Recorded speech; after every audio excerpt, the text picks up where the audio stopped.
पद पर नौकरी मिली। वैज्ञानिक के पद पर नौकरी करते हुए जब उन्होंने बाबा साहब डॉक्टर बी.आर. अम्बेडकर साहब को पढ़ा, क्योंकि बहुजन मिशन मूवमेंट चल रहा था, बहुजन मिशन मूवमेंट बाबा साहब डॉक्टर बी.आर. अम्बेडकर साहब जो अधूरा छोड़कर चले गए थे, वो उन्होंने बाबा साहब को पढ़ा। जब बाबा साहब को पढ़ा तो उन्होंने देखा कि बहुजन समाज के लिए डॉक्टर बी.आर. अम्बेडकर साहब ने बहुत सारे हक और अधिकार दिए हैं। बहुत सारे भारतीय संविधान में हमारे बहुजन समाज के लिए, मुस्लिम समाज के लिए, दलित समाज के लिए बहुत सारे अधिकार दिए हैं। 14 अप्रैल का समय आने वाला था साथियों, जब वो 14 अप्रैल को बाबा डॉक्टर बी.आर. अम्बेडकर साहब की जयंती होती है। बाबा डॉक्टर बी.आर. अम्बेडकर साहब की जयंती के कार्यक्रम के लिए जब उन्होंने अपने बड़े अधिकारी के यहाँ छुट्टी के लिए आवेदन किया कि बाबा साहब इस देश के भारतीय संविधान के रचयिता है, इस देश के लिए भारतीय संविधान डॉक्टर बी.आर. अम्बेडकर साहब ने दिया है। साथियों, तो उन्हें 14 अप्रैल की छुट्टी के लिए जब उन्होंने आवेदन किया तो जो उनका अधिकारी था वो मनवादी प्रकृति का था, तो साथियों उसने 14 अप्रैल की छुट्टी नहीं दी। तो उन्होंने उसी दिन प्रण कर लिया कि मैं अपने घर नहीं जाऊंगा, आज ही नौकरी से इस्तीफा दूंगा।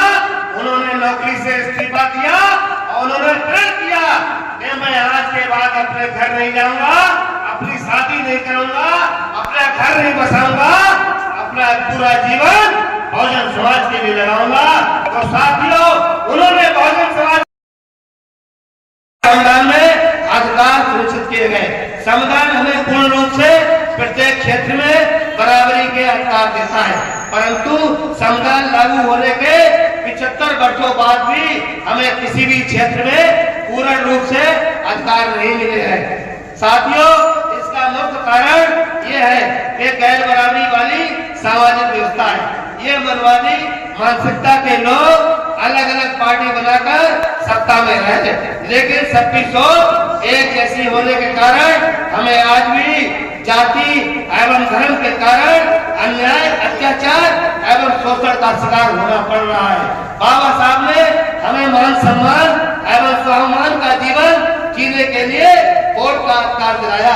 हम अब एवं हमसे कहा कि मेरे बहुजन समाज के लोगों, यदि आप प्रत्येक क्षेत्र में बराबरी चाहते हो तो आप अपने लोगों में भाईचारा बनाओ, अपनी पार्टी बनाओ और इस देश की सत्ता को अपने हाथ में लो, क्योंकि राजनीतिक सत्ता ये मास्टर चाबी है जिससे प्रत्येक समस्या के ताले आसानी से खुल सकते हैं।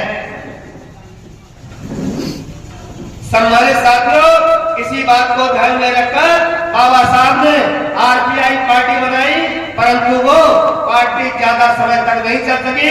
फिर मानवर काशीराम साहब ने दूसरी पार्टी बनाई, परंतु वो पार्टी अपनी गलत नीतियों के कारण पिछले 13 वर्ष से पूरे देश में प्रत्येक चुनाव में रिजल्ट डालने के बाद कमजोर होकर अपना असत्य हो चुकी है।